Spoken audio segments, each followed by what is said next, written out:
तुषार को आज बारिश के चक्कर में ऑफिस से निकलने में काफ़ी देर हो गई थी। वैसे तो वो लोकल ट्रेन पकड़कर ही घर जाता था, लेकिन आज तो ऐसा लग रहा था जैसे किसी आखिरी लोकल भी छूट जाएगी उसकी। दौड़ता दौड़ता प्लेटफार्म की फुटओवर ब्रिज की सीढ़ियों से नीचे उतर रहा था वो, और उसकी ट्रेन हॉर्न देते हुए उसकी आंखों के सामने बढ़ रही थी। ट्रेन रफ्तार पड़े इससे पहले ही आखिरी डब्बे में किसी तरह तुषार चढ़ गया। रोज़ ज़िंदगी की भाग दौड़ कभी कभी कितनी भारी हो जाती है कि उसको अक्सर ऐसे ही समझ आता था। दरवाजे पर खड़े होकर हाँफते हाँफते उसने अपनी सांसें वापस खींची और फिर जाकर रोज़ वाली सीट के कोने में खिड़की के पास बैठ गया। बाहर बरसात हो रही थी। गर्मी में ऐसी ठंडी हवा और बरसात की बूंदें उसे और उसकी रूह को सुकून दे रही थी। रह रहकर बिजली का चमकना और कभी अचानक ज़ोर से बादल का गरजना। ट्रेन को पकड़ने के बाद उसे उतना बुरा नहीं लग रहा था जितना उसे उस बारिश में ट्रेन को पकड़ने से पहले लग रहा था। अचानक इस सुकून भरे माहौल में उसका सुकून एक ख्याल से टूटा। जब उसने नज़र घुमाकर देखा तो पूरा का पूरा कंपार्टमेंट खाली पड़ा था। सिर्फ अकेला तुषार ही था उसे आखिरी डिब्बे में। शायद बारिश की वजह से ज़्यादातर लोग जल्दी ही निकल गए होंगे आज, इसीलिए डब्बा खाली था। बैठे बैठे कुछ ही देर में तुषार की आंख लग गई। वो ट्रेन एक स्टेशन पर रुकी और 2 मिनट के बाद चलने लगी। चलती हुई ट्रेन में एक पल को तुषार की आंख खुली तो देख पूरा डब्बा लोगों से खचाखच भरा था। एक स्टेशन से अचानक इस वक्त इतने सारे लोग, ये सवाल, इतनी थकान और ऐसे मौसम उससे बहुत छोटा लग रहा था। उसने दोबारा आंखें बंद की और सोने को चला। ट्रेन में ही सफ़र करते करते जब दोबारा आंख खुली तो देखा फिर से पूरा का पूरा डब्बा खाली था। बीच में तो कोई स्टेशन भी नहीं आया था, तो फिर वह पूरी की पूरी भीड़ आखिर गई तो गई कहाँ। यही सोचते सोचते जब उसने नज़र घुमाई तो बीड़ी की महक आई और ना धुएं का एक गुब्बार उसकी आंखों के सामने आया। उसने देखा कि दूसरी तरफ मुंह करके एक आदमी बीड़ी पी रहा था। तुषार ने उससे पूछा, अभी तो पूरा डब्बा भरा पड़ा था, अचानक खाली कैसे हो गया? तो वो आदमी बोल पड़ा, 20 साल से इसी डब्बे में जाता हूँ, 12 बजे के बाद। बाबूजी, इंसान घुसने से तो क्या, परिंदा पर मारने से भी डरता है। कहते हैं कि ये भूतिया डब्बा है। ये तुषार को ये बात बहुत ही बेतुकी सी लगी। उसने कहा कि भाई साहब, आप इतने यकीन से कैसे कह सकते हैं कि ये डब्बा भूतिया है? उस आदमी ने बीड़ी का एक लंबा सा कश खींचा और धुएं को छोड़ते हुए कहना शुरू किया, साल भर पहले मैं रात को इसी डब्बे में चढ़ा था। जिस स्टेशन पर अभी ट्रेन रुकी थी ना, वहीं से उस रात मेरे साथ जो हुआ मैं उसे कभी नहीं भुला पाया। उसने आगे बताना शुरू किया, साल भर पहले मैंने इसी स्टेशन से ट्रेन भागते हुए पकड़ी थी और इसी डब्बे में चढ़ा था। थकान बहुत थी और डब्बा खाली ही था, तो थोड़ा फैल कर मैं सो गया। कुछ देर बाद जब आँख खुली तो देखा एक आदमी मेरे सामने बैठा अखबार पढ़ रहा था। रात के तकरीबन 1 बजे कोई अखबार पढ़ता हुआ जाता तो नहीं था, मगर वो बड़ा लीन होकर अखबार पढ़े जा रहा था। उसका चेहरा पन्नों के पीछे छुपा हुआ था और मैं भी खिड़की के बाहर ही देख रहा था। तभी मैं मुड़ा और उसने भी पन्ना पलटने के लिए अखबार मोड़ा, और जैसे ही उसने अखबार मोड़ा तो मैंने उसका वो भयानक चेहरा देखा। टूटा हुआ अध कुचला और उसके सर से बहता हुआ खून। ऐसा लग रहा था जैसे सिर मार मार कर एक तरफ से कुचलने की कोशिश की गई हो। आखिरकार इंसान ही हूँ मैं। मेरी आंखें बंद हो गई और चीख निकली। मैं चीखता जा रहा था और अचानक इस आदमी ने पकड़कर मुझसे कहा, अरे क्या हुआ भाई साहब, आप ठीक तो हैं? कुछ मदद चाहिए क्या आपको? मैंने आंख उठाकर देखा तो वो बिल्कुल ठीक था। एक खरोंच भी नहीं थी उसके चेहरे पर। उसने फिर से मेरा हाल देखकर, मेरी घबराई हुई सूरत देखकर कहा, ये लीजिए, पानी पी लीजिए, थोड़ी राहत मिलेगी। आप घबराए हुए लग रहे हैं। इतना सब कुछ देखने के बाद मुझे लगा शायद ये मेरा वहम ही होगा। मैंने शुक्रिया बोलकर उनसे पानी की बोतल ली। दरवाजे के पास जाकर मुंह पर पानी के छींटे मारने लगा। मुंह धोने के बाद मैंने 2 घूंट पानी पिया और चेहरे का पानी रुमाल से पूंछता हुआ अपनी सीट पर आकर बैठा तो एक बार फिर से मुझे झटका लगा, क्योंकि वो आदमी अब वहाँ नहीं था। मैं कुछ कहूँ या करूँ इससे पहले ही आवाज़ आई, अरे भाई साहब, अरे मैं यहाँ हूँ गेट के पास में। मैं डरते डरते उसके पास उसकी बोतल देने गया और बोतल मेरे हाथ से लेने से पहले ही वो आदमी मेरी आंखों के सामने ही चलती ट्रेन से कूद गया। मैं 2 मिनट को वहाँ से हिल भी नहीं पाया, लेकिन फिर मैं खुद को संभाला और जाकर गेट के पास वाली सीट पर बैठा। मैं सोचने लगा और समझने की कोशिश कर रहा था कि आखिरकार ये सब हुआ क्या। तभी मेरे पीछे से आवाज़ आई, अरे भाई साहब, मेरी बोतल तो वापस दे दीजिए। मैं 2 मिनट को वहाँ से हिल भी नहीं पाया, लेकिन फिर मैं खुद को संभाला और जाकर गेट के पास वाली सीट पर बैठा। मैं सोचने और समझने की कोशिश कर रहा था कि आखिर मेरे साथ ये सब क्या हुआ। उस आदमी ने आगे बताया कि साथ में उस दोबारा अपने सामने देखकर शायद डर से मर जाता, लेकिन ज़िंदा रहने की लड़ाई एक इंसान से क्या क्या करवा सकती है, ये उस दिन मुझे समझ आया। मैं एक छलांग से सीट से उठा और दरवाजे की तरफ गया। किस्मत मेरे साथ थी। मेरे इस वक्त स्टेशन भी आ गया।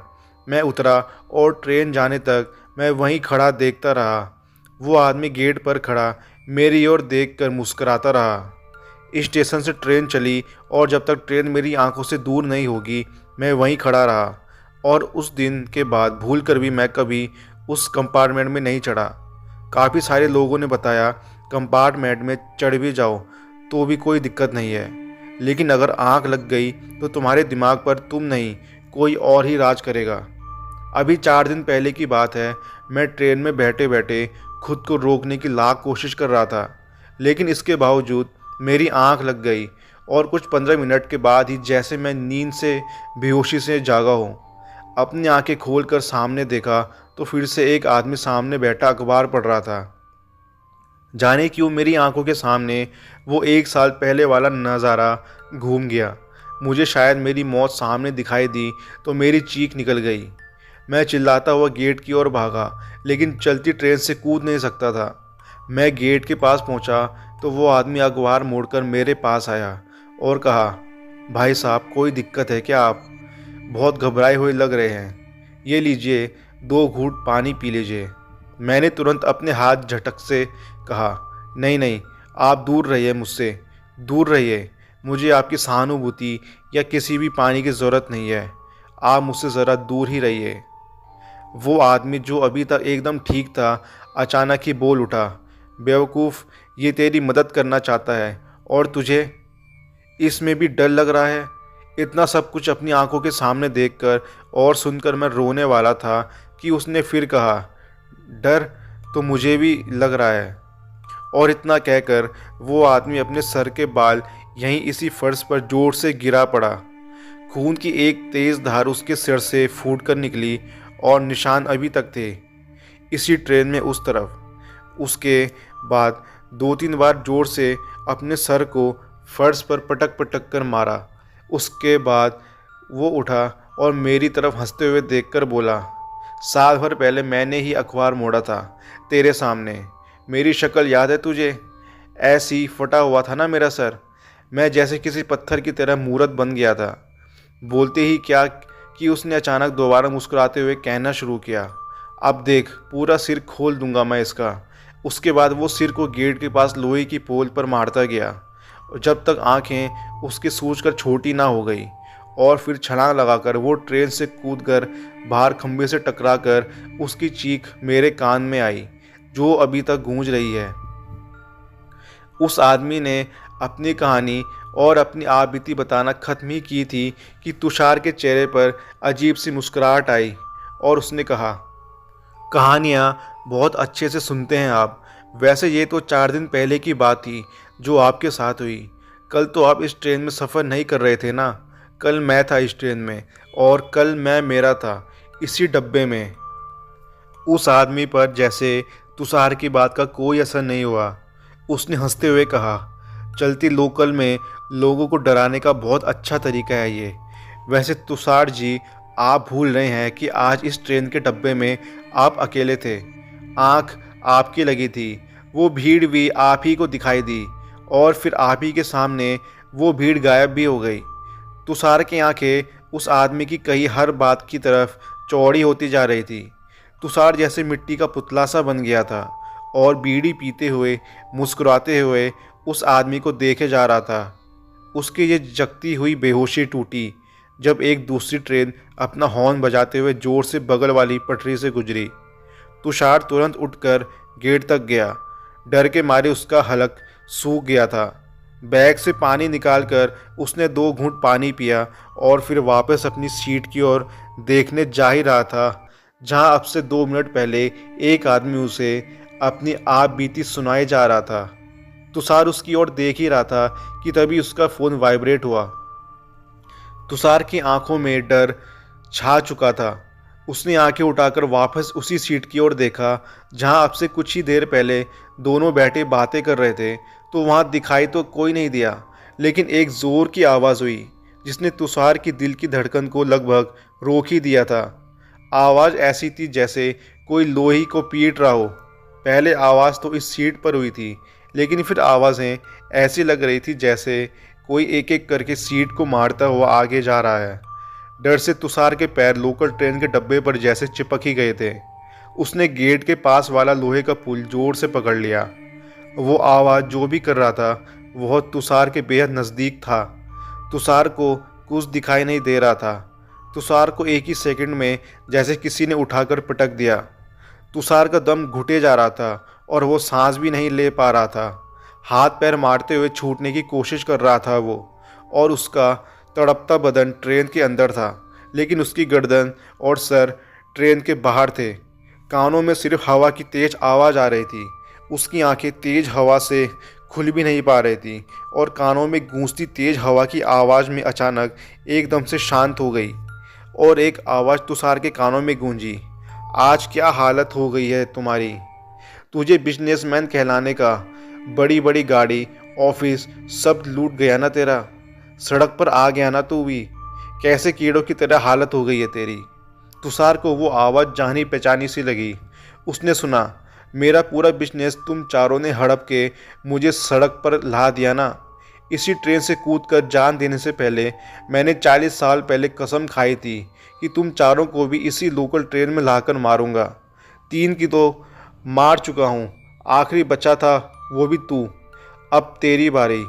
तुषार गिड़गिड़ाते हुए बोला, नहीं, मुझे छोड़ दो, मुझे माफ़ कर दो, मुझे माफ़ कर दो, मुझे जाने दो। इतना कहकर उस परछाई ने तुषार को ट्रेन से बाहर फेंक दिया और लोहे के उस पोल से उसका सर टकराकर तुषार की वहीं मौत हो गई और एक गहरी चीख के साथ सब कुछ शांत हो गया। तो दोस्तों, ये थी आज की कहानी। उम्मीद है आपको ये कहानी पसंद आई होगी। तो मिलते हैं आपको अगली वीडियो में।